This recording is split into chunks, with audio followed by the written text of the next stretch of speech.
Welcome to the Pause Podcast, where we delve into the stories and experiences that shape individuals and, in turn, shape the world around them.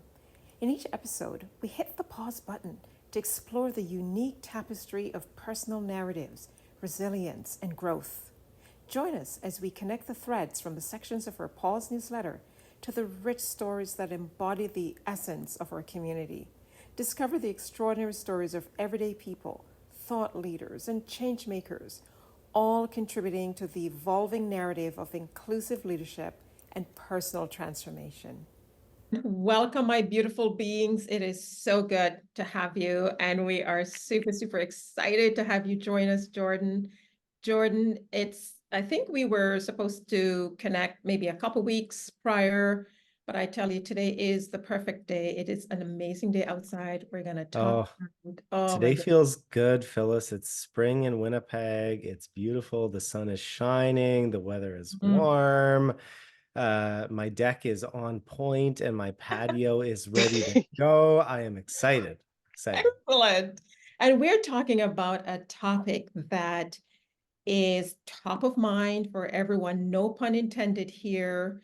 It's Mm, all about the mind as Although well it'd be a as pretty good pun if you wanted to. no kidding. I was going to say, take credit for that one. Yeah. do it, it comes like that if I don't try. But if I try, then it's like just bottoms up, right? So, again, super, super excited that you've decided to spend some time with us and just give us this opportunity to get to know you, this incredible being who's doing amazing work in organizations, helping workplaces to be mentally healthy. Because what are Yeah. workplaces? They're people. And if People. people Mhm. Yeah. are mentally healthy, Connections and networks of people. And I won't disrupt your flow too much, Phyllis, but like that's the essence of it. It's it like is we're all indeed. human.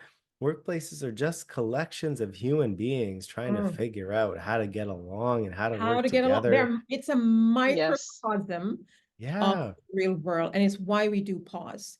We love to stop long enough, and we thought you would be a perfect candidate, and you are a perfect candidate for this pause, as you said, for these beings to sort of gain some insights and some tools Mhm. to really learn how to get along. And it sounds as if we're back in kindergarten, right? Because that's where. No kidding.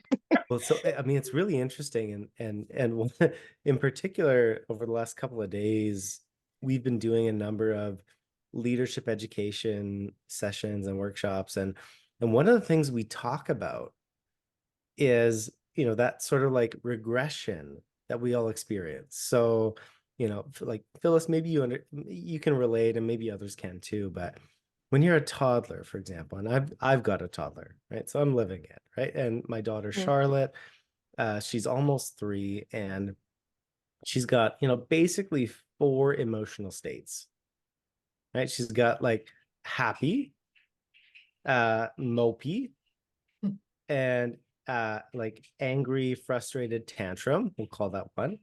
And then like hangry, like dad, give me a snack or I'm gonna die, right? And so here's the weird thing is that like as toddlers, we have this limited range of emotional understanding and language. And obviously that grows over time. And then we get into the workplace and then we revert to toddler mode. Absolutely. And we're like, fine, good, stressed. And I mean, realistically, hangry is probably still on the table too. But right, like I would say it still is. It I still think it so, for hasn't sure. left. I think so. Yeah, it I Yeah, has agree. yeah, not left. yeah. I So love that. I kind of teach people like how to stop being toddlers in the workplace, like how to expand that Wow. emotional range or vocabulary, Mm, I love because it. it's so helpful in acknowledging our common humanity. It is. Hmm. And again, It's beautiful. tell you, when we stop long enough, we get to connect the dots because that's what Yeah, this is all about, what you've just said there, really our shared humanity. So I want us to delve into those kinds of things, Jordan. So I'm perfect. making a note here to come back to that. Mhm. And before though, I want us to pause to get to know this person. Oof. Really, this is what our tool is all about, is what this podcast is all about, the people, right? And again, to hear your story, or the stories rather, because I'm sure there's lots of stories, and I'm sure the 3-year-old Charlotte will factor into many of these stories. Oh, for sure. So, Yes. I have a never lot had of my mental fun. health more tested than since I've had a child I know. and since she has grown into a toddler. But Mhm. happy to share my story and what sort of brought me to the work that I do. And I'd say that to start earlier in life was that I wanted to be a rocket scientist. Mm. And I was and still am very mathematically and scientifically inclined. And so I remember in the latter part of high school, and this was not that long ago for me, but maybe longer ago for others. Mm. I learned about this field of engineering and this idea of solving complex problems, complex technical problems. And I kind of fell in love with it. And for a number of years in that sort of post high school, early adult life, I made a point of studying how to solve these complex problems in the form of aerospace engineering. And I remember it was my third year of post-secondary education. I was learning how to, oh gosh, plot the orbit of a satellite into space. All right, so what's the trajectory? How do we launch it? What does that orbit pattern look like? And I remember sitting in a class and feeling, I would say, very unable to focus, unable to pay attention, unable to really recognize or even just interpret what was being said at the front of the room, and what that meant I needed to do or learn or know. And I thought, okay, well, like start of the semester, brand new course, brand new instructor, maybe this is just a one-off thing. This is just one day. And so I got up and I left and I went home to the apartment that I was renting with a few roommates. And unfortunately, the next day was not easier. And the next day was actually much harder. And I remember sitting there looking at it was a chalkboard at the time, and maybe it's whiteboards now or Smart smart boards, actually. boards now. Yeah, exactly, right. And and I remember trying to follow exactly what was being said and taught and connecting it back to previous learning, and I was having such a hard time making those connections. And same thing, I got up and I said, okay, well, you know what? It's, start of semester jitters. Maybe I'll try again. And I just recall that over the next number of days and weeks, it became harder and harder and harder to sit in that room and to try to follow what was being taught and said, to the point where the thought of simply sitting in that lecture hall was so overwhelming that I could not figure out how to do it. And I remember, I don't remember a lot of things, but I remember in particular, um, being in my room in an apartment in Ottawa, in my bed, with the lights off, under the covers, doing a lot of crying. And this was a really strange experience for 19, 20-year-old Jordan.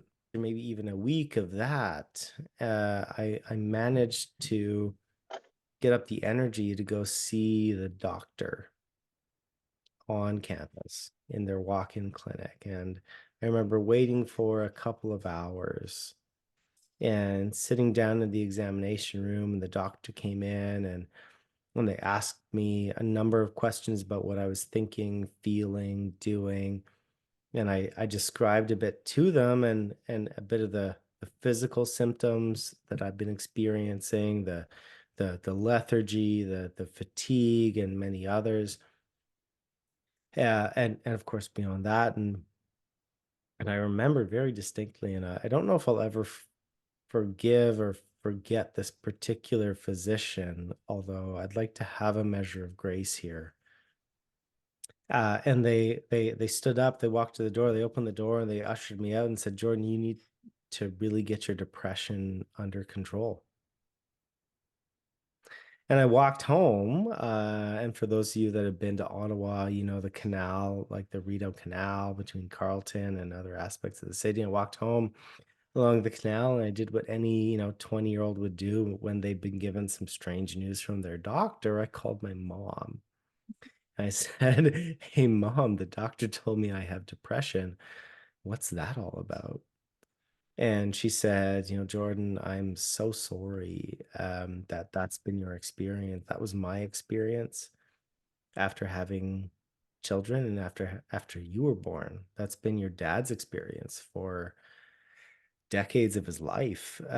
Both of your grandfathers have had that same experience, and you've got a cousin that just shared some similar thoughts and experiences with their parents a couple of weeks ago." And so here was this thing that we never talked about as a family, and the context here is my family was a sort of a fairly conservative religious family from southern Manitoba. And for those of you that are from southern Manitoba, you get it. And we never talked about it. We'd never once actually had a candid conversation about this medical condition that was impacting all of us. So, long story short, I am not a rocket scientist. I'm an occupational therapist. I'm a health professional here in Manitoba, and my career is really dedicated to helping break some of that stigma down, make all environments, but in particular workplaces, environments where we can actually talk about that stuff. Because as much as my story might sound shocking, it's very common. Like, it's incredibly unremarkable. And that's why I share it. Like 1 in 5 or even 1 in 4 post-COVID, Canadians will have a similar experience to Jordan. And this is the reality in our lives, our families, our workplaces. And I think it's just worth sharing. It's worth talking about. And I for agree. employers, it's worth doing something about. No, I agree. A couple questions. 1000%. 19, 20 years old. Yeah. Notice anything in your household or what you saw? It was just your normal, because we all have, you know what I mean? Our own sense Yeah. of normalcy. But given Mhm. that history Yep. and prevalence within your family and extended families, right? Yep. What did you notice? Well, I mean, as I think back, right? Like, hindsight's 2020. I can look back and say, oh, maybe these are the periods of time when my father was experiencing a depressive episode, or these are the period of time when my mother was experiencing a depressive episode. But until you have that knowledge, it's really hard to make those connections. So looking back, I can see it.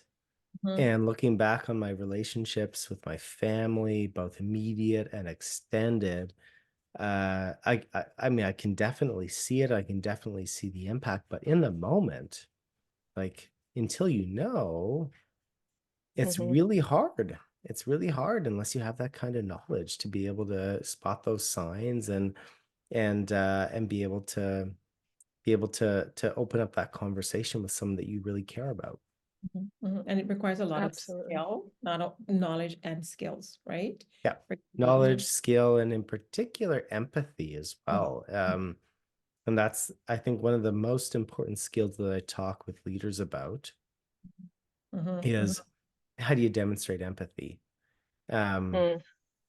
And you don't have to have lived it, right? Like, you don't need to have experienced a major depressive disorder or a major depressive episode to have empathy for someone who is going through that. But you need to have a level of emotional intelligence and literacy that enables you to relate.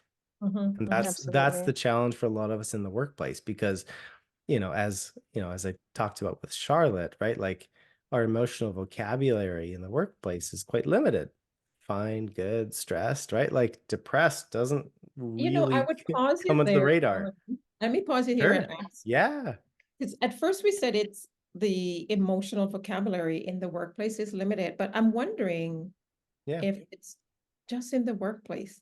It is definitely in the workplace, but who's in the workplace? People are in the workplace. So if they're Yeah. not Mhm. talking Yeah. about it at home, Yep. and later on we'll address, hopefully we get a chance to speak about some of the stigmatization and ways to overcome that. So we have this limitation, then the safest place, because imagine, this is beautiful. Charlotte is becoming, she's going to be our like icon here moving forward. Mascot. Yeah. Mascot. Well, I didn't want to use Yeah. the word mascot. I like icon. Icon's better. I agree. I Yeah. agree. Charlotte would fully identify as an icon. There you go. But think about her socialization coming up in a Yeah. space, the safest space that we all need to have. And that's Yeah. at home. It's where we literally and figuratively cut our Yep. teeth, Yep. right? And we Yep. make the mistakes, we come back from those mistakes, and we do so in a very safe space. So I think maybe some questions here could be asked. Ayamara, what do you Absolutely. And I was just soaking in your entire story there, Jordan, and it really, really resonated with me because similarly to you, I mean, I'm now 25, but in that 19 to 20-year-old age gap, Yeah. I experienced a Tough. similar experience in the sense that, I ended up in a mental institution because Yeah. I didn't have people around me who had the, like you said, the emotional intelligence, the empathy, the vocabulary to walk me through what I was going through, which, like you said, is most of the time generational, but no one wants to have these conversations anymore. And again, like you said, it's challenging to connect the dots on your own if you don't Yeah. have that understanding. So It is. Yeah. years later, go ahead. Yeah. No, I was just gonna thank you Yeah. for sharing No, that and it's aspect of something yourself. that Yeah. absolutely, and I share that loosely. I share that openly and willingly because it's important that people understand that everyone's going through it. Everyone is going through it, and we're all just trying to make it make sense. So, um, going back to pause, though, what really took me out of that headspace was, of course, thankfully, being surrounded by amazing people who are able to walk me through my history and Yep. X, Y, and Z.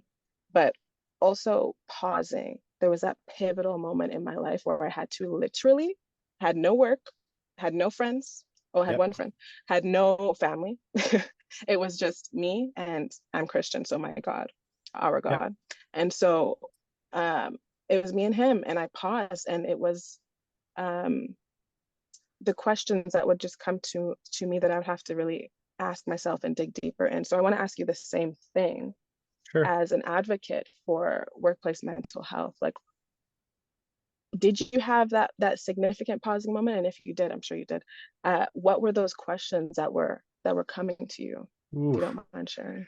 Oh, we're getting to know Jordan on a very deep level today, and I like it. But I mean, it'd be useful for my daughter to to hear this, like 15 years from now. Mm-hmm. What was the pause? I would say that actually the pause came years later. Mm. And the pause that I remember was, and I admire, maybe you can relate, but mental illnesses and mental health conditions drive you to do all sorts of things. Some you're Mm-hmm. really happy about, and some, well, most you're maybe less happy about. And when I experienced a mental health condition, what it drove me to was, sort of finding people in my life that I could anchor to. And for better or worse, and I'd say, unfortunately, mostly worse, because what it caused me to do was seek out people that could fill those immediate needs and voids in my life. And without me really understanding how I could meet my own needs, what I could do for myself. And so the long story short is I actually ended up getting married quite young. I was like 21 years old. 21 degrees. What am I saying? Yeah, that's coming. What's that? It's 21 coming. Yeah, degrees. exactly. Yeah, I'm just being optimistic about spring. Yeah, exactly. But 21 years old, I got married to someone that in that moment, met those needs and ended up being not the right person for me. And the pause came years later when I sort of realized that I needed to stand on my own. And that was a tough thing to wrap my head around.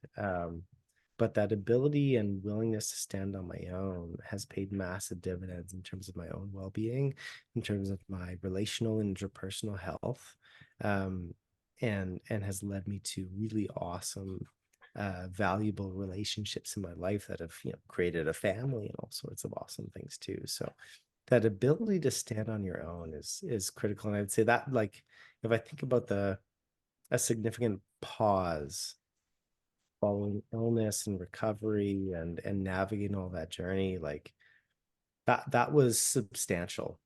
That ability and willingness to just stand on my own and have confidence in standing on my own and being who I am and expressing my needs like that. That took time. That was tough. And I'm sure I don't even have to tell you how rare it is for people to have that quality, the quality to stand on their own. And not to say that, independence, like something to brag about. Of Yeah, course, we no, need for sure. community, Yeah, right? yeah, But yeah. it's rare that someone has that ability in today's society, because people are trying to escape their inner reality by surrounding themselves with people they can constantly be in communication with, or constantly on social media, or what may have it. So that is an extremely powerful, pivotal moment. But Yeah, so and in all fairness, I'm not great at it. Like, let's just be honest, right? Like, I'm still figuring out how to express those needs and to stand on my own, and that's a lifelong learning journey. But particularly as it relates to mental health and well-being, I think like fundamental to that is your ability to express and understand your own needs. And communicate those in not a threatening way, but in a way that invites others to help you meet them. Absolutely. right. Yeah. You're not it's tough. alone, right? It's unity. But Yeah. Oh, wow. Yeah, exactly. Yeah. That's what, Amara, you said something to the effect of we need other people. And research would say the same thing. Studies from the mid 2010s in particular, and I quote this often around like disaster response and recovery, major hurricanes, disasters, earthquakes, like all that stuff. Like, we think resilience is this like internal, like individual muscle that we build, persistence and grit and perseverance and strength and toughness. And it couldn't be further from the truth. What makes us resilient as humans is our ability to build and use a network of social support around us. That's what resilience is. It's not this individual effort, it's a collective response. And I think that transcends so many challenges and issues, but being able to actually reach out and receive support is a fundamental human skill that helps us to weather all sorts of storms. I so agree with that. I just need to tease off of what you've just said there, because Yeah, sure. we live in a society, Western, Oh, it's individualistic. all individualistic. Oh, of It's course. me, Yes. me, myself, and I. That's it. Yeah. Right. Yep. And that Yep. sense of resiliency that you talked about is implied that we should have it as an individual. Yes. It's so important for us to tease this out. And the reality, what you said, is that it takes literally the village. So there's that beautiful African proverb that says, takes a village to raise a child. There's another one that says, if you want to go fast, go alone.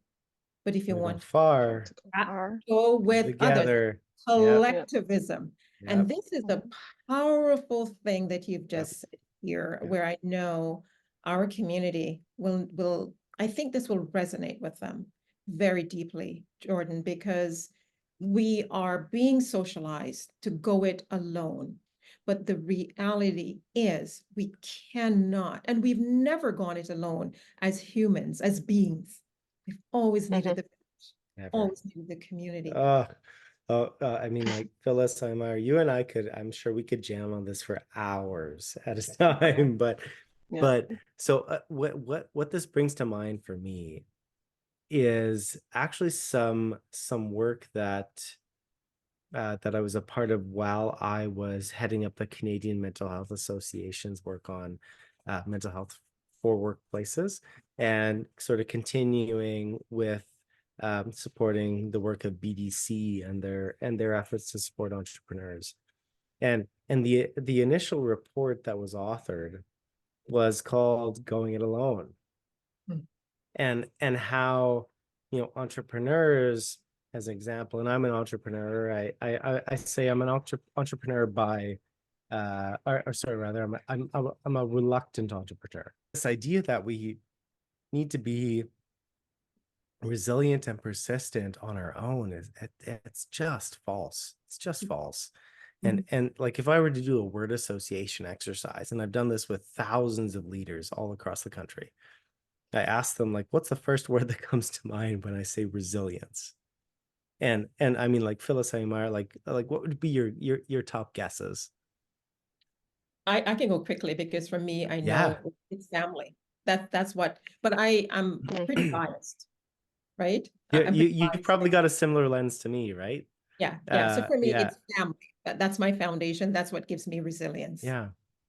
But I'd say, and Aymar, any thoughts? Like, what in your mind, what would be those first words that would come to mind, or maybe the ones that you predict would come to mind?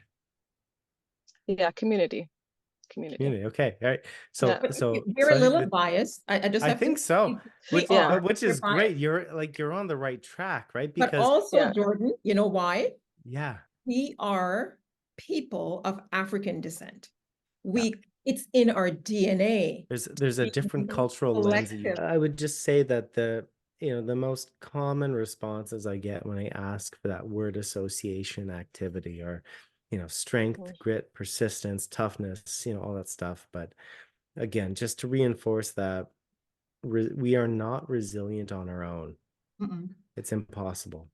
We are resilient with other human beings. And when I talk about workplaces and I talk to leaders, I think that's an important conversation to have, is to say, like, this means that your team members are resilient with one another, that you as an executive or a senior leader are only resilient if you can connect and be relational with other leaders. And it's a different dynamic than most workplaces are used to, because there's this hierarchical view of what a work environment needs to be.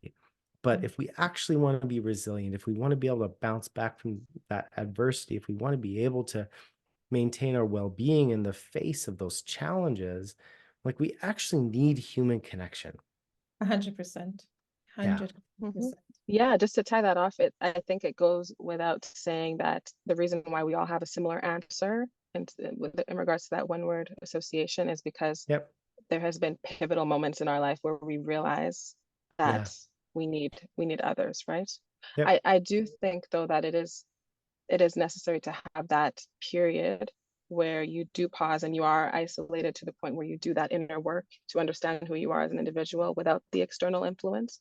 But once that mission is complete, then we start to realize how much we do need each other and how much other people's strengths bring to the table. That makes sense. Yeah, and I would actually even just, like, separate those two experiences, right? There's a bit of, like, understanding who you are and what your needs are from other people, and then there's that aspect of actually, being able to express those needs to other people and receive what they have to give you. Right.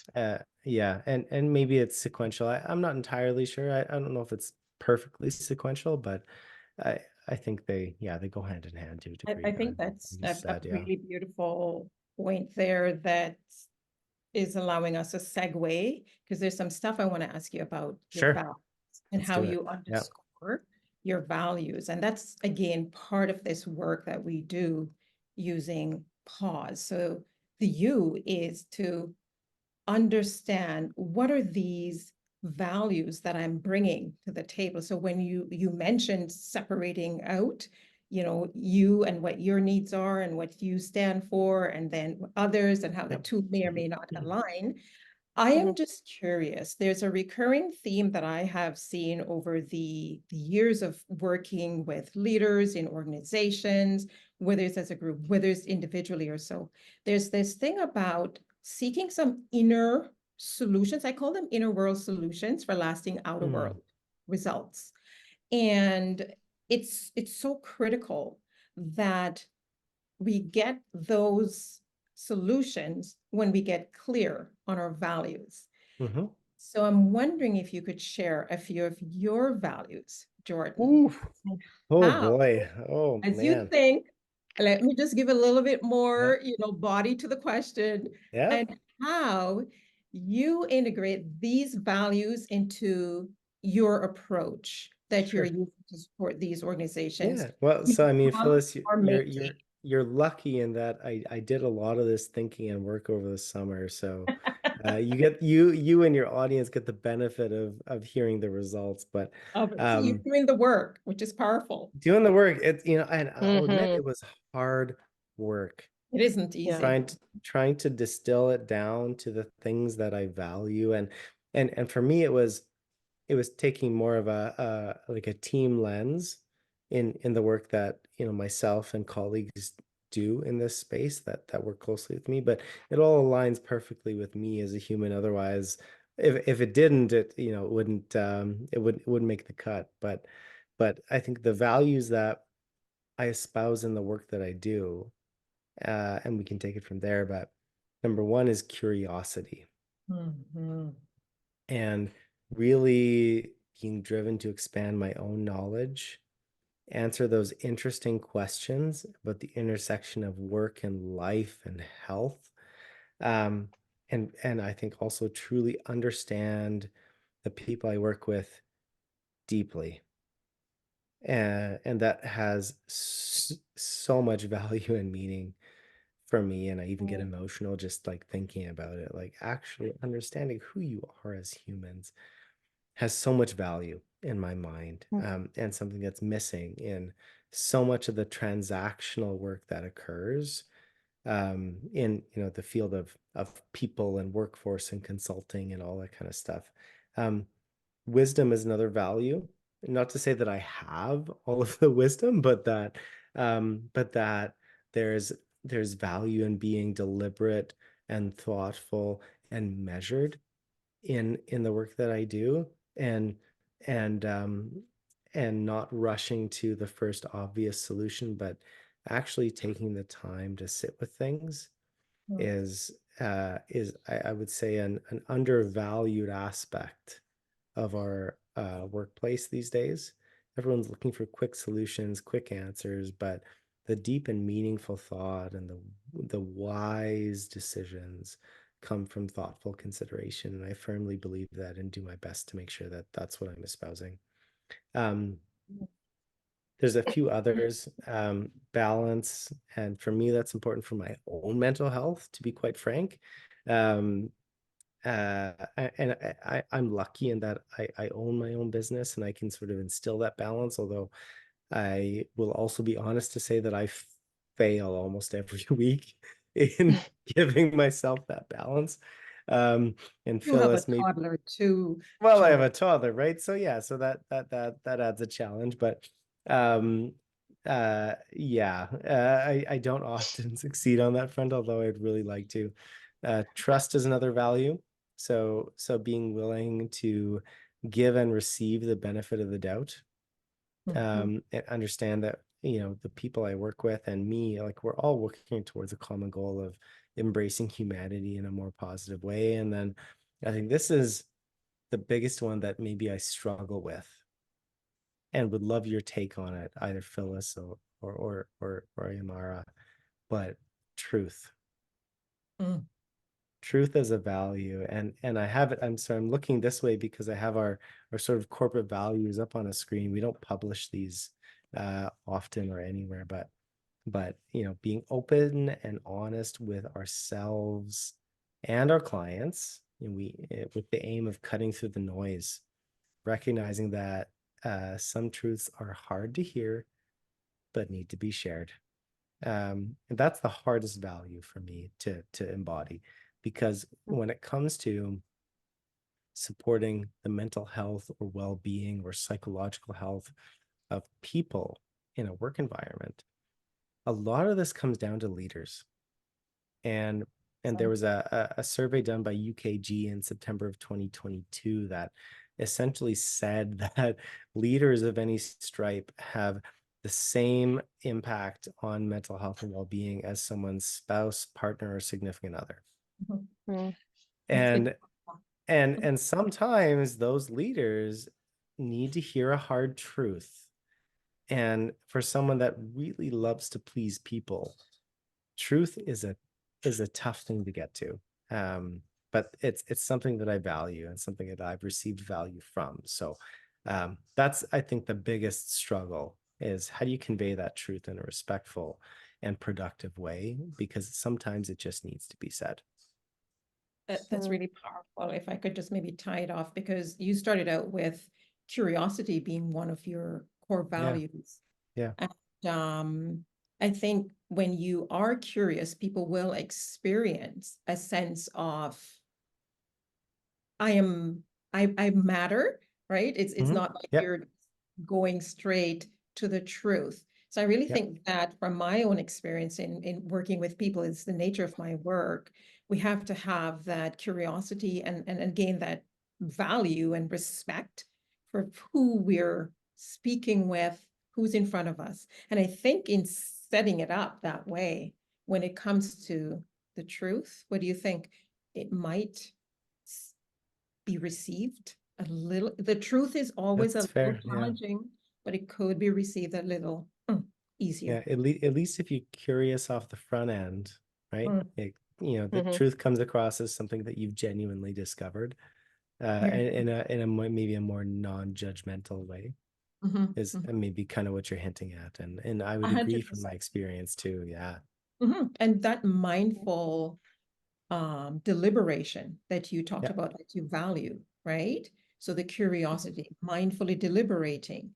I really think that when we put those together, the outcome, as you said, is that discovery of the truth, where sometimes I find in my Well, own coaching practice, I don't even have to say anything. It just comes out. it does. And I think what it leads to, maybe, and Phyllis, would love your thoughts, but it's like the truth that somebody actually needs to hear. There are a lot of truths that could be shared with each and every one of us. And but not every truth is helpful right now. Not every truth is productive right now. And so I think that's where wisdom comes into play, is to say, what is the truth you need to hear today to make you a better leader, and to help you support the well-being of your people? Because if there are 17 truths that I could tell you, but not all of them are going to be useful for you right now, right? That's where wisdom and discernment come into play, I think. 100%. Yeah. Discernment. That's a beautiful word. In fact, is that even a value? Because that's one of my values now. Discernment maybe I should change our values and throw discernment in there, but it's I think it's it's there, invaluable. though. I think it's there. What I'm hearing is, because when you mindfully deliberate, like you take the time to think, which is what I heard, that is where the discernment will come. It is, yeah. And Cannot so have without and it. so for for the coaches or leadership experts listening to this, like that discernment I think is key. Is that there are so many truths that your clients could benefit from, Mhm. but what is the Uh, one truth that they will benefit most from right now? And recognizing that you see a much broader picture, I think, than they are probably willing to take in the moment, Absolutely. right? And I think it's so crucial to note that in order to have discernment, because everyone to an extent has discernment. Some people have more than Sure. Yeah. others, right? So as leaders, even going back to mind matters, when we talk about your inner peace and your inner self, Mhm. it starts from there. Your discernment and your ability to discern starts Ooh, from there. So as yeah, for leaders, sure. Yeah. it's it's actually it almost seems like we shouldn't talk about anything else to leaders until they have their inner peace Yep. figured So out. so Because you so gotta this is, I mean, this is fascinating too, because it's something that's been on my mind, and people have asked me, like, what's, like, the most common trait you hear about or see in leaders that support well-being. Mhm. And I could talk about 1,500 different specific behaviors, but like the common trait when I think about really good leaders that are really good for the well-being or mental health of their people, it is that sense of inner discernment.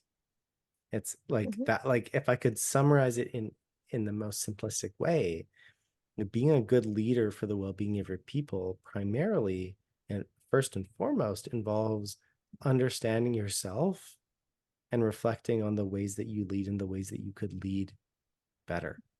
Beautifully Period. said. And Phyllis has said this so many times.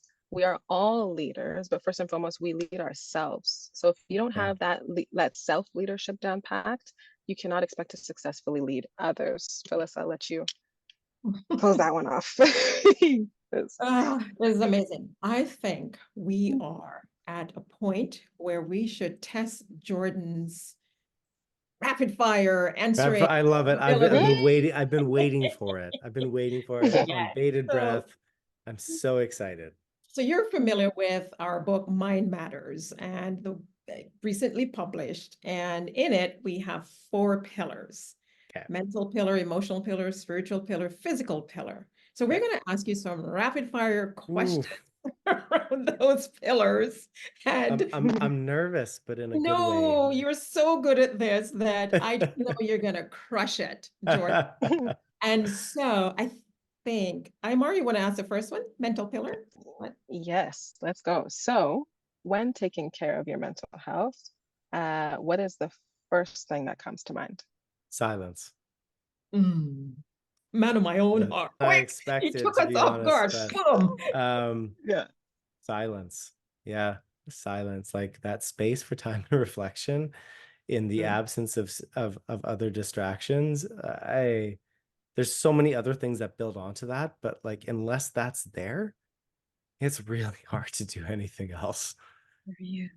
I craved. I think we can all attest to that. So the Silence. emotional pillar, Silence. Jordan, Okay. is the relationship that we have with ourselves and with Oof. significant others. So Oof. keeping that in mind, Okay. what, if any, rituals or practices do you have to nurture the emotional pillar?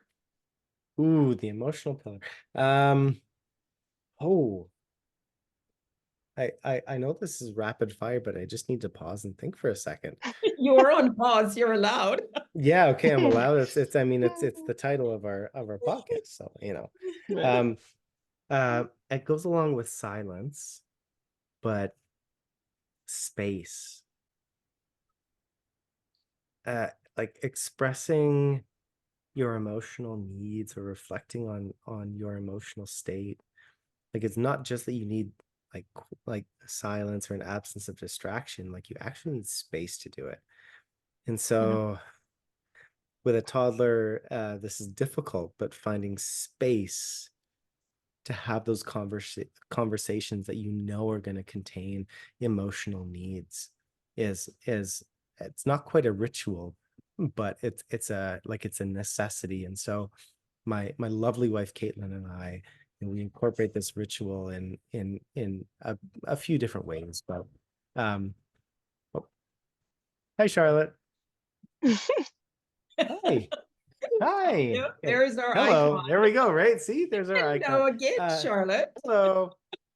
Charlotte, do you want to say hi? Hi. Yeah.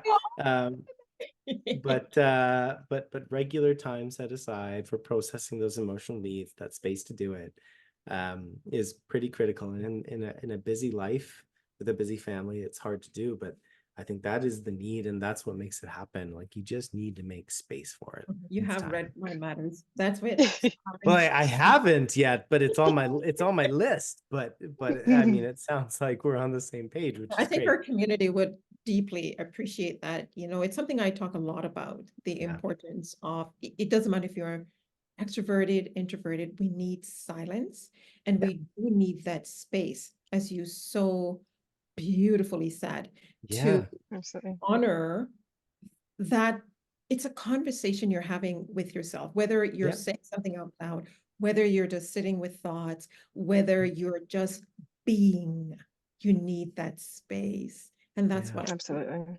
powerful. Irma, Yes. turn it over to you. Okay, let's keep the ball rolling because I don't want to Okay, keep you away let's from go. Charlotte Let's any more go. longer.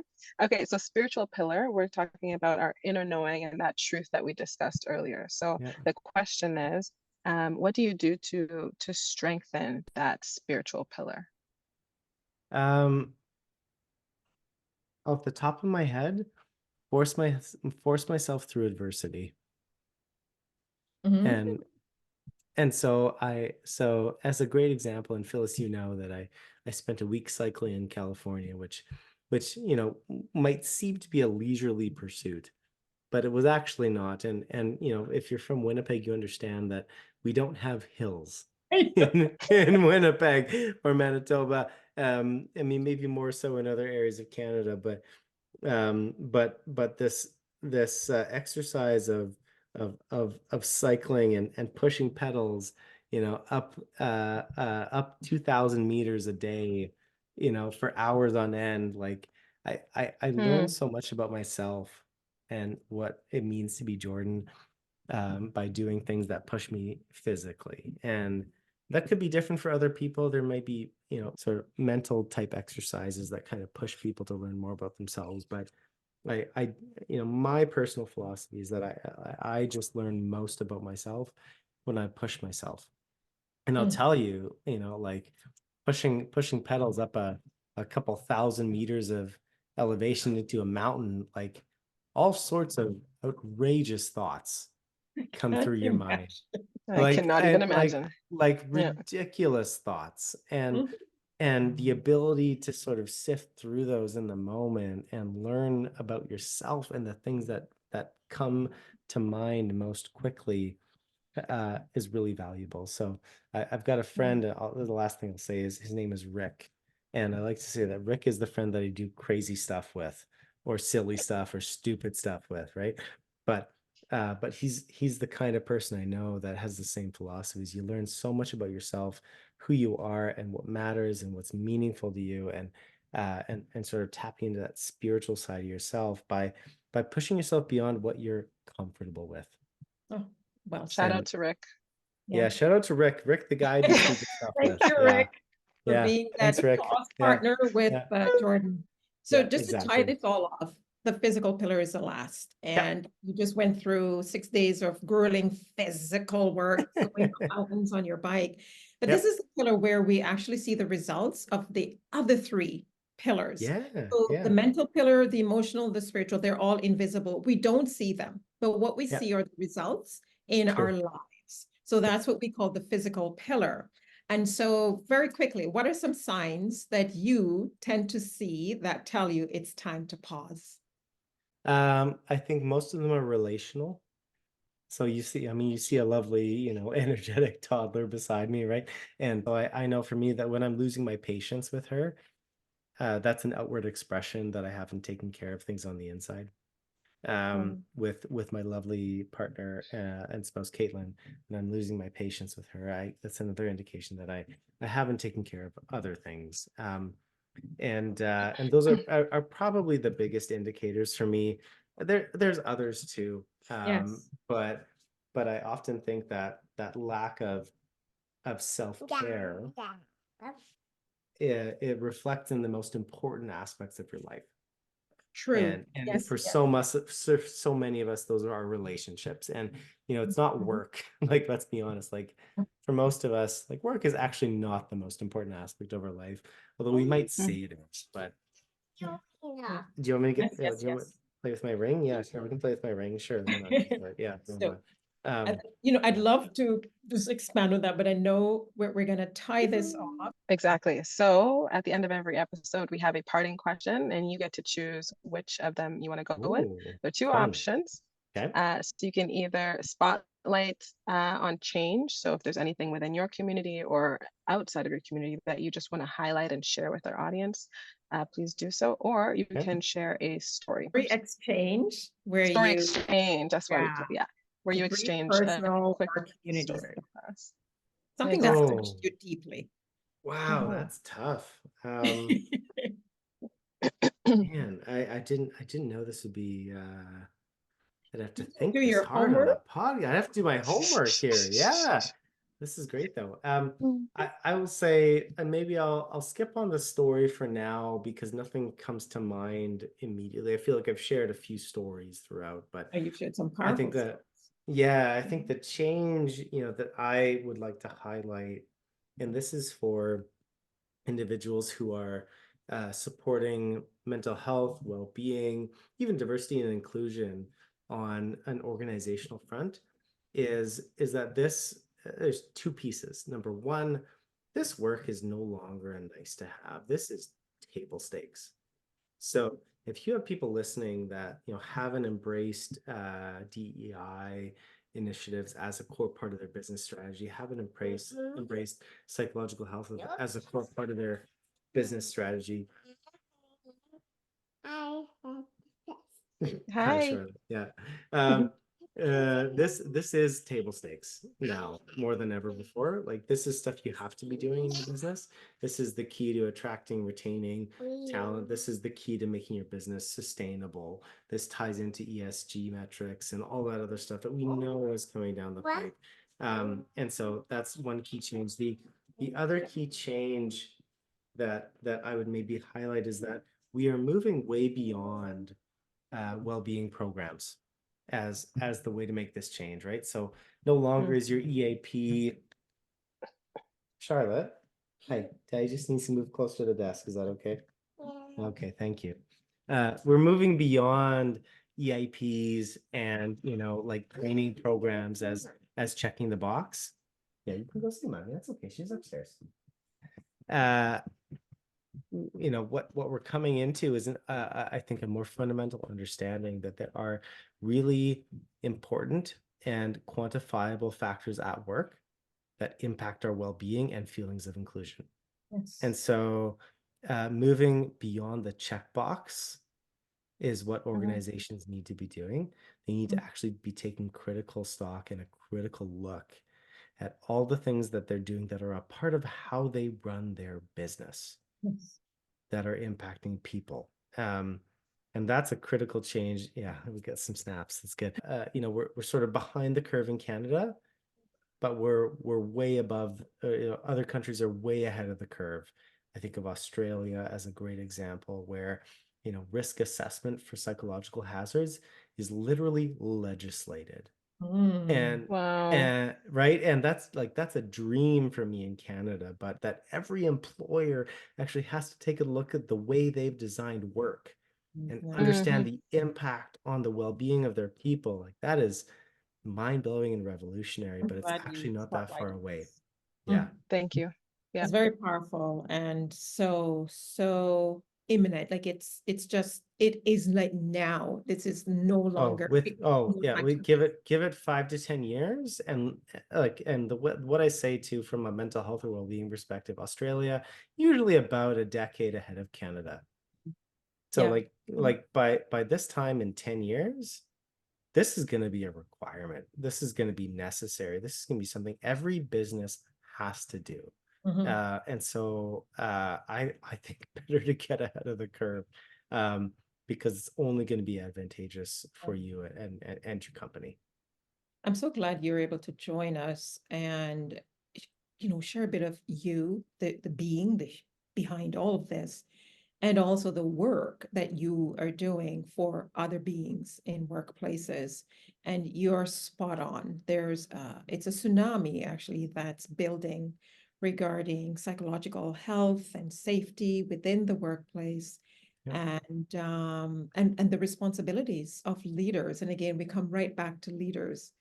Yeah. Everything we do comes from a place of leadership, formal or informally titled leaders. And so, Jordan, you've brought, I would say it's a 360 approach to why this work you do for mentally healthy workplaces is so important. You started off with your own journey into mental illness and then health and maintenance of that. And now what you're doing within workplaces. And remember, every single person in a workplace, they're going to go home somewhere, Yeah. right? They're going to go Yeah. to the grocery stores, to the movie theater. You get the gist. And so the Yep. work you do is saving many lives. And so we just want to honor you and applaud you for spending time with us in community, doing what we know needs to be done to make this world such This a healthy place. this felt great, and the opportunity to pause Yeah. was I mean, so well received and something I looked forward to. So thank you for being such a wonderful team to share some of these insights with, and a wonderfully receptive audience. I appreciate it, and I thank you for sharing some of these messages, mine, but I know others as well that align with this common truth of the fact that we are all human. We need to care for one another, and doing that makes a better world. Absolutely. Literally. Thank you. We receive that. Thank you, Jordan. We receive it. And 100%. yes, thank you.